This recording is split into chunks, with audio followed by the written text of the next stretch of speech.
சாந்தி. என்னோட இனிமையான பரிவாரத்துக்கு வணக்கம். இன்றைக்கி நம்ம பாப் தாதா என்ன சொல்ல போகிறாங்கன்னா, நடக்க முடியாததையும் நடத்தி காமிங்க. மலையை கூட கடுகாக்க முடியும் உங்களால். அதை பற்றி தான் இன்றைக்கி பாப் தாதா பிராமணர்கள் சீரீஸில் சொல்கிறாரு. பிராமணன் என்றாலே முடியாததையும் முடித்து காட்டுபவர்கள்.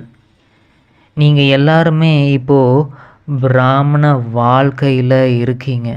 இந்த வாழ்க்கையில் ஒரு ஸ்தூலமான காரியமோ இல்லைன்னா ஆன்மீக முயற்சியோ எதுவும் உங்களுக்கு அசம்பவம் கிடையவே கிடையாது.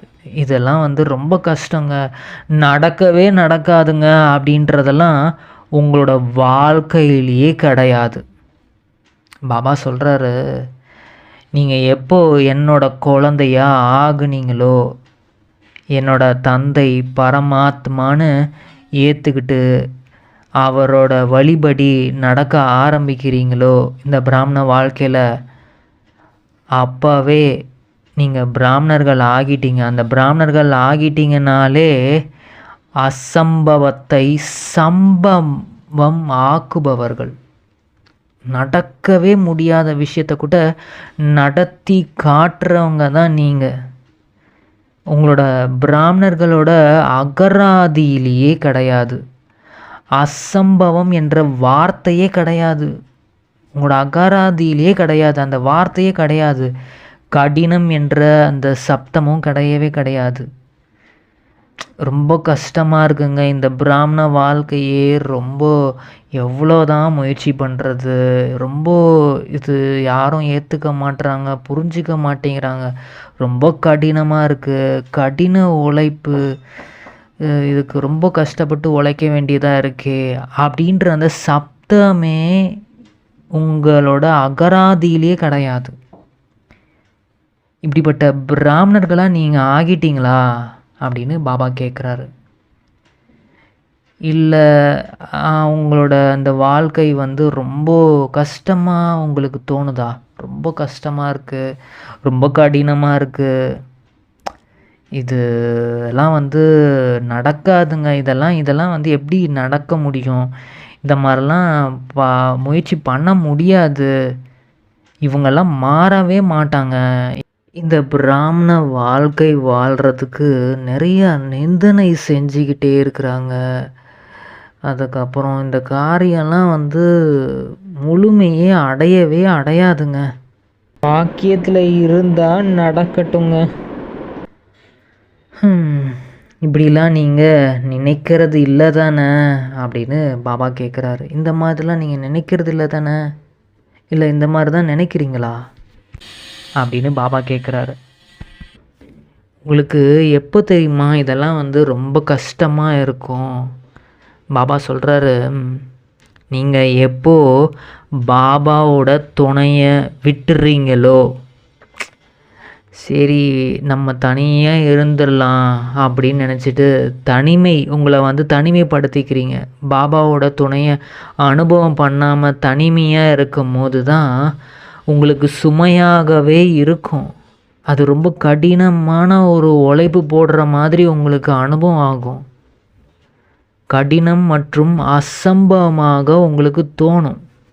இதெல்லாம் ரொம்ப கஷ்டம், இதெல்லாம் நடக்காதுன்ற மாதிரி எப்போ தோணும்னா பாபாவோட துணையை நீங்கள் விடும்போது தான். அதனால் பாபாவை உங்களோட துணையாக வச்சுக்கிட்டீங்க, பாபாவோட துணையில் நீங்கள் இருக்கீங்க, எப்பயுமே பாபாவோட நினைவில் அவரோட அந்த சக்திகளை நீங்கள் அனுபவம் பண்ணுறீங்க அப்படின்னாலே மலையை கூட கடுகாக ஆக்க முடியும். பாபா சொல்கிறாரு, அதனால் நீங்கள் உங்கள் கூட இருக்கிறவர் யார், நீங்கள் இந்த வாழ்க்கை வாழ்கிறீங்க, உங்களுக்கு தடை வருதுன்னா, ஆனால் உங்கள் கூட இருக்கிறவர் யார்? கடவுள் இறைவனே கூட இருக்காருன்னா, அப்போது அசம்பவத்தையும் சம்பவமாக மாற்ற முடியாதா என்ன? அதனால் சதா வெற்றிக்கான சமஸ்காரத்தை தாரணை செய்யுங்க. உங்களுக்கு மீண்டும் மீண்டும் தோல்வி நடக்குதா, திரும்ப திரும்ப ஏதாவது பிரச்சனை வந்துக்கிட்டே இருக்கா, பரவாயில்ல, திரும்ப திரும்ப திரும்ப திரும்ப முயற்சி மட்டும் பண்ணிக்கிட்டே இருங்க. முயற்சி பண்ணிக்கிட்டே இருங்க. யாராவது நிந்தனை பண்ணாலும் சரி, யாராவது உங்களுக்கு தடை ரூபமாகவே இருந்தாலும் சரி, ஆனால் முயற்சியை மட்டும் நீங்கள் கடைசி வரைக்கும் பண்ணிக்கிட்டே இருங்க. அப்புறம் அவங்களே களைப்படைஞ்சிருவாங்க. அதனால் இந்த வெற்றி அடைஞ்சே ஆகணுன்ற அந்த சமஸ்காரத்தை தாரணை பண்ணுங்க அப்படின்னு பாபா சொல்கிறாரு. பாபா சொல்கிறாங்க, சர்வசக்திவான் பாபா உங்கள் கூட துணையாக இருக்கும்போது, எங்கள் பகவானே கடவுளே உங்கள் கூட இருக்கும்போது அங்கே யுத்தம் இருக்குமா இல்லைன்னா வெற்றி இருக்குமா? அதனால் நீங்கள் முயற்சி பண்ணுங்கள். உங்கள் கூட துணையாக இருக்கவர் சர்வசக்திவான், சர்வ சக்திகளும் நிறைஞ்சவர். அதனால் தைரியமாக நீங்கள் முயற்சியை மட்டும் பண்ணிக்கிட்டே இருங்க. யாரும் ஒன்றுமே பண்ண முடியாது, உங்களை டச் கூட பண்ண முடியாது. அதனால் நீங்கள் தான் வெற்றி அடைஞ்சே தீரணும். உங்கள் கூட துணையாக இருக்கிறவர் அவ்வளோ பவர்ஃபுல். அதனால் வெற்றி ரத்தினம் ஆகுங்கள் அப்படின்னு பாபா நமக்கு வரதானம் கொடுத்துருக்காரு. ஸோ வெற்றி என்பது பாபாவோட துணையில் இருக்கிறவங்களுக்கு கிடைச்சே தீரணும். வெற்றி அவங்களுக்கு தான் நிச்சயமாக கிடைச்சே தீரணும்.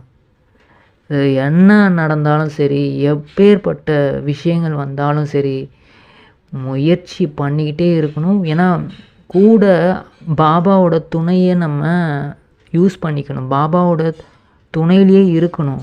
அவரோட நினைவில் இருந்து அந்த சக்திகளையும் அந்த உண்மையான இந்த ஞானத்தை தாரணை செய்யணும். அதில் நம்ம கவனம் கொடுக்கும் போது நமக்கு தான் வெற்றி நிச்சயம். பாபாவுக்கு மிக மிக மிக நன்றி. எங்களுக்கு இந்த மாதிரி துணையாக இருந்து எப்பயுமே அசம்பவத்தையும் சம்பவமாக எங்கள் மூலியமாக ஆக்குறீங்க பாபா. ரொம்ப ரொம்ப ரொம்ப நன்றி. ஓம் சாந்தி.